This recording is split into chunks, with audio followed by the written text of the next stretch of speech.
Hola amigos, ¿cómo estáis? Os vamos a contar en este vídeo un aspecto súper interesante y es en qué fijaros en la compra de una moto de trial de segunda mano. Al final una moto de campo tiene particularidades por sí misma y más la de trial que al final no lleva en cuenta kilómetros y es complicado entender qué tipo de uso ha tenido la moto o en qué estado se encuentra, ¿no? Más allá del visual. Entonces, os vamos a empezar a desengranar las diferentes particularidades, empezando por la parte administrativa.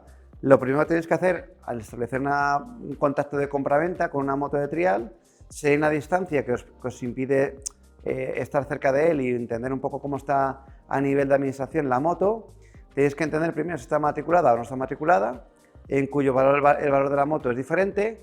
En caso de que esté matriculada, debéis de comprobar si la moto tiene ITV en vigor o no lo tiene, ¿vale?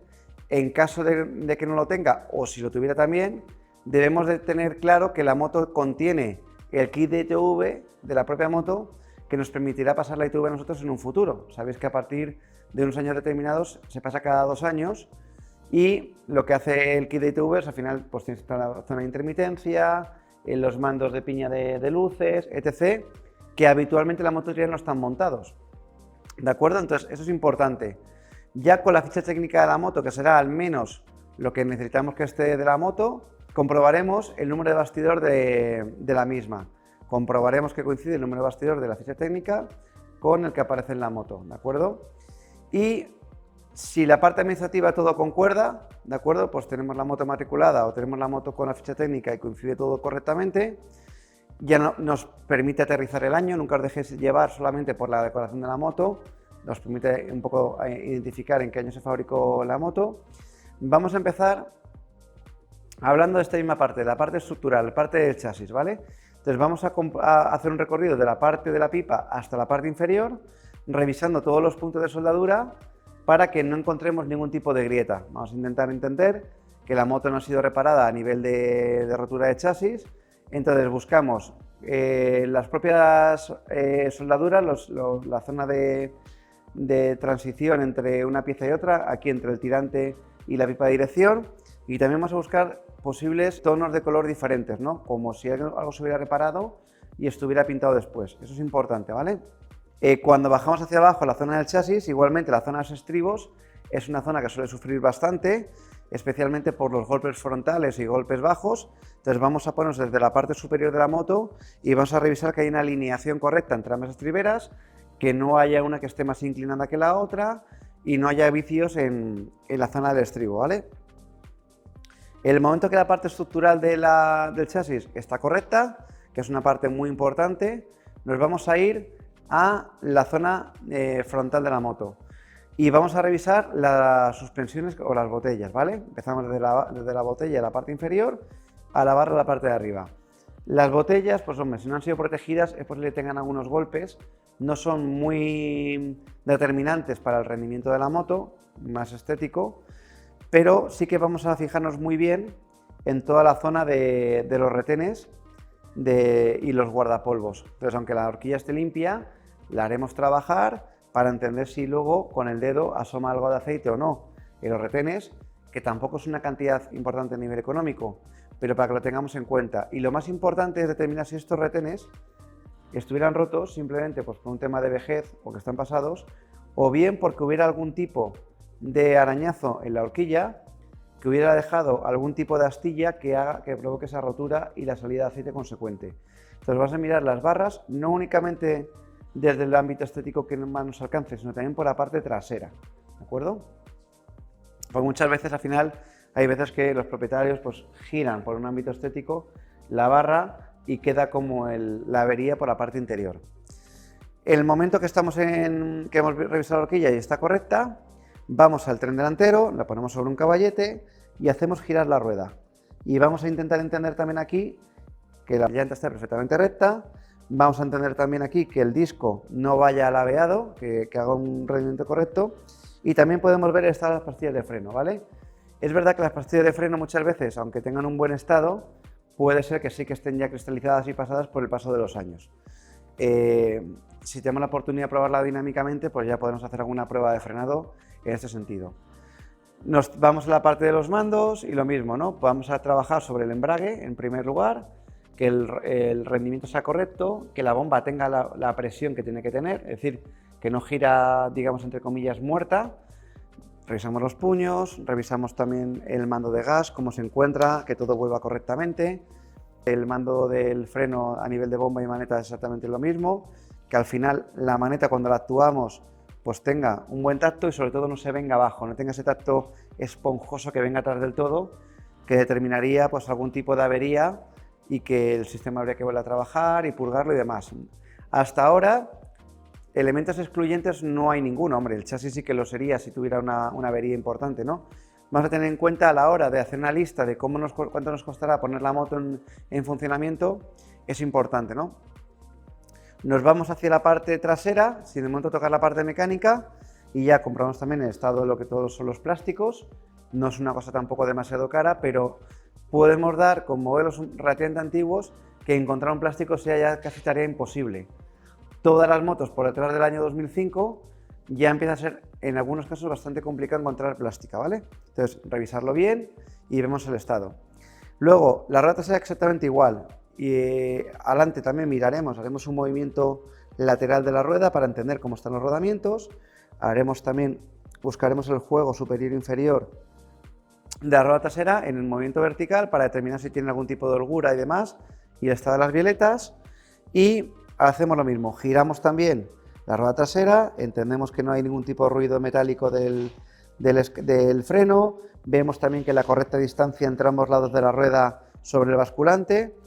Revisamos también las pastillas de freno traseras y en este punto ya nos podemos hacer una idea de cómo está en la parte, digamos, estética visual de la parte más importante de la moto. Nos empezamos a meter un poco más en harina, si de momento entra la parte mecánica y tenemos el kit de transmisión. El kit de transmisión se compone principalmente del piñón de ataque, la corona catalina y la cadena. Un síntoma muy evidente de cómo está el kit de transmisión es el estado de la excéntrica. Cuanto más tensada está la excéntrica, es decir, que llega a su punto más alto, significa que ya que el kit de transmisión está completamente estirado y tiene poca vida útil. En este caso está al principio del todo, entonces significa que todavía la vida útil del kit de transmisión es muy bueno. Para eso también nos vamos a fijar en el estado de los dientes. Si el estado de los dientes es, pues como viene de serie, con relativamente puntiagudo, o está muy redondeado y desgastado, fruto de otro tipo de uso, ¿no? Pues a lo mejor un uso más camino, transición, trial, excursión, que se ha sometido más a un desgaste con tipo tierra, ¿vale? Y ahí tendríamos ya visto como la parte de kit de transmisión, la parte estética y la parte ciclo, ¿vale? Sobre el tema del amortiguador, que completaría la parte ciclo, podemos ver sobre la parte inferior el estado en que se encuentran las bieletas, vemos que todo gira correctamente, aquí lo haríamos ya bajando la moto y haciendo compresiones sobre el amortiguador y dejando que vuelva sola. Veremos cómo vuelve, si vuelve frenada, si vuelve rápido, si recupera, si hay que ayudar un poco al tren trasero o no hay que ayudarle. Nos determinará si la moto está bajando, si viaja muy rápido, pues puede tener un problema de amortiguador, únicamente está trabajando el muelle, y veremos también cómo están las bieletas. Las bieletas al final es un elemento que por dónde está sometida a nivel de golpes y a nivel de exposición de tiempo, en motos relativamente antiguas, pues puede ser que esa bieleta pues tenga ya los cojinetes y los rodamientos interiores ya desgastados y no vuelva con la misma rapidez, ¿vale? Visto esto y entendiendo que ya la parte estética funcional la hemos supervisado, solamente nos quedaría ver que el estado de los neumáticos es correcto, también para que lo metamos en el presupuesto. Y aquí hay un truco bastante interesante para los que queréis saber qué tipo de uso ha tenido la moto, y es la forma del desgaste del neumático. En esta unidad, por ejemplo, el desgaste es relativamente uniforme, ¿vale? Haría como una especie de cuadrado bastante limpio, y entonces significa que la moto principalmente ha hecho camino rutear, no ha hecho tanto trial técnico de piedra exigente. Cuando hacemos un trial más exigente, el neumático está como más cortado en forma de pirámide, pero en pirámide, digamos, el pico trasero y luego haría una diagonal hacia la parte delantera, ¿vale? Entonces eso es importante también que lo tengáis en cuenta a la hora de estimar el presupuesto de la moto. Una vez que tenemos ya vista toda la parte visual, parte ciclo, nos vamos a ir a la parte mecánica. Y antes de arrancar la moto, lo primero que vas a hacer es una comprobación de que la moto efectivamente está en frío, para que cualquier evaluación que vayas a hacer se haga sobre la moto fría y no con un vicio de que la moto coja ya una temperatura que nos permita evaluar bien esta parte, ¿no? Y la parte inicialmente estética, lo que vamos a hacer es un aspecto visual. Aspecto visual, por ejemplo, del cilindro, las tonalidades del mismo, ¿no? Si un cilindro de repente, en vez de ser gris, pues tiene ese color oro o un color marroncete, pues es posible que ese cilindro haya tenido algún tipo de sobrecalentamiento. Vamos a ver también todos los rebordes del cilindro para ver si las tóricas y tal tienen algún tipo de pérdida. Vamos a ver en el lado izquierdo también pues el estado de la tapa del encendido. En el caso de todas las motos, la beta sería en el lado derecho. El estado también del carburador, las tomas de, o sea, el grifo de gasolina, etc., ¿no? Entonces, de momento, un aspecto visual que ya nos da un indicador bastante bueno del uso. Y en el lado derecho, la gran mayoría de las motos nos permite también, a través del ojo de buey, ver cómo está el color del aceite. Es verdad que el nivel es complicado de determinar, pero si vemos que el tono del aceite pues es como tiene que ser, ¿no? Ese color oro, marroncete y demás, pues es lo suyo. Si vemos un tono demasiado negro, pues al final ese aceite está pasado. Y si vemos un aceite tipo chocolate o tipo blanquecino, significaría que la moto tiene algún tipo de problema, principalmente la bomba del agua, y está comunicando el aceite con el agua, ¿no? Se está todo mezclando ahí y habría que sustituir todo, o al menos el retén o el cuerpo completo de la bomba del agua. En el momento que ya tenemos esta parte analizada visualmente y ya tenemos unas primeras conclusiones, se procede al arranque de la moto, que lo haremos ahora. Entonces, el arranque de la moto, lo que tenemos que ver es, lo más importante es el sonido inicial, que nos va a dar también una idea de cómo está, por ejemplo, la fibra del tubo de escape y las vibraciones que podamos encontrar. Pues si hay algún tipo de soporte de escape suelto, pues lo vamos a identificar bastante bien por el sonido metálico. Si la moto suena muy metálica, también tendremos una fibra de escape desgastada. El sonido es más limpio, significa que la fibra de escape está bien mantenida. Y cuando la moto vaya cogiendo temperatura, lo que vamos a hacer es los pequeños golpes de gas para entender cómo sube de vueltas, cómo baja de revoluciones y cómo se queda sentada en el régimen de ralentí. Si ese ralentí es estable o inestable, ¿de acuerdo?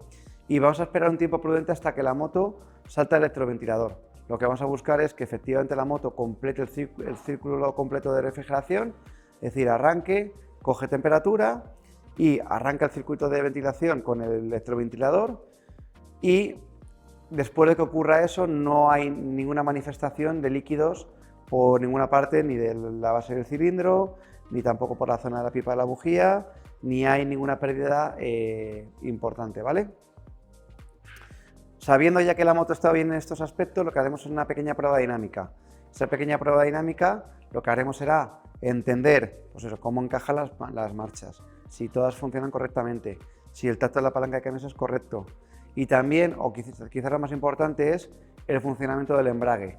Si en ese embrague, pues la moto, cuando tú embragas la marcha, pues es capaz de aguantar y no quiere salir ya disparada, significa, pues bueno, en ese caso que los discos de embrague están en un buen punto. Si la moto ya prácticamente en frío, pues el embrague pues sale, digamos, disparado, no sería tampoco súper alarmante, pero sí que indicaría que probablemente habría que hacer alguna revisión de la puesta a punto del mando, que a lo mejor está un poco destensado, o tenemos un aceite ya envejecido que no está haciendo su trabajo, o no es el aceite correcto que tiene que llevar la moto, o que los discos de embrague tienen algún tipo de problema, ¿vale? En este punto también podremos entender, pues eso, el sonido del motor, que es bastante evidente cuando una moto suena bien o cuando tiene algún tipo de campaneo, ¿vale? En el caso de las GasGas, a aquellos que no habéis utilizado esta moto, pues es importante saber que cuando actúas el embrague tiene un sonido el motor y cuando lo dejas de actuar es otro diferente. Eso no es conflictivo, sino es una cuestión intrínseca. Si tenemos ya un poco más de tiempo, levantaremos la tapa del filtro, comprobaremos cómo está el filtro del aire y demás, ¿no? Entonces, a modo de conclusión, lo más importante para mí es que los elementos más caros estén correctos. Qué menos que cuando tú cojas la moto en tu poder, le metas un filtro de aire limpio, posiblemente cambies las pastillas de freno y hagas una pequeña puesta a punto de limpieza de carburador, bujía, aceites y demás, ¿no? Entonces vamos a buscar sobre todo que no nos encontremos grandes sorpresas. Un chasis con una avería reparada, vamos a buscar que no tengamos golpes en las botellas o en las barras de la horquilla que nos obliga a comprar una nueva barra y que sea más complicado de encontrar, un colector de escape abollado o que tenga fuga y que el colector tiene un precio también importante. Si tuviera, por ejemplo, lo que decíamos antes, una pequeña holgura de rodamientos, no es una cosa cara, pero es a tener en cuenta, ¿no? Entonces, lo más importante, en modo de conclusión, es que una moto usada es un camino para tú empezar a construir un inicio en esa especialidad, y esa inversión inicial que vas a hacer en la moto probablemente vaya a fondo perdido, porque ya la moto tiene un valor sobre el año en el que está y todas esas mejoras que tú le vas a poner supondrán ese disfrute o esa mejora de rendimiento que vas a tener con la moto pues, esos siguientes meses o años, ¿no? Entonces, mucho ojo con el estado de la unidad, determinar a nivel reglamentario si es interesante para vosotros tener la matrícula en vigor, o sea que esté matriculada y que tenga documentación o no, si se utiliza en una zona privada. Y en cualquier caso también es importante hacer un pequeño check en internet del año y modelo de la moto, ¿vale? Pues nos podemos encontrar algunos modelos, pues por ejemplo, imaginaros una moto de 4 tiempos de las primeras que hubo, tipo Serco, que ya no se fabrican, pues será muy complicado que encontremos ese recambio. Motos tipo la Osa, que es una maravilla con inyección, es muy complicado encontrar ese recambio, lo mismo con las J-Gas, ¿no? Entonces vamos a ver también que sean motos donde si hacemos una pequeña búsqueda en internet del recambio, puedo encontrar ese recambio que yo necesito o me está costando encontrarlo. Ya por última derivada sería entender también si tengo algún concesionario oficial relativamente cerca en caso de necesitar algún tipo de herramienta o pieza o mantenimiento, ¿vale? Sin embargo, en general, las motos de trial, pues al final son motos que suelen estar bien cuidadas, por lo general, y preferentemente motos que hayan hecho trial mejor que hayan hecho excursión. Luego, por último, pues acordaros, digo lo último, pero debe ser lo primero, es la cilindrada de la moto. Sabéis que dentro de una misma gama, pues como la GasGas TXT que tienes aquí, tenemos 125, 2,5, 280 y 300. También entender cuál es la cilindrada que mejor va para vosotros. No hace falta coger una 300 si a lo mejor vuestro nivel es de iniciación, ¿no? Y con esto, al final, espero que os haya ayudado a entender un poco mejor cómo revisar esta moto. Mirar también, cuando os pille fuera de domicilio, qué de estas tareas podéis hacer a distancia y si podéis pasar un pequeño check al usuario propietario actual para que os diga, oye, mírame por favor esto, arráncame la moto, mírame estos puntos, súbelo en un caballete, hazme estos 4 gestos. Os evitaréis sorpresas que una vez desplazados sería complicado de poder gestionar, ¿no? Así que cualquier duda, pues nada, sabéis que aquí en Trial Store tenemos recambio de prácticamente todo. Estamos encantados de ayudaros en lo que haga falta y ojalá que con este artículo tengáis un poco más de luz sobre qué modelo escoger y cómo escogerlo.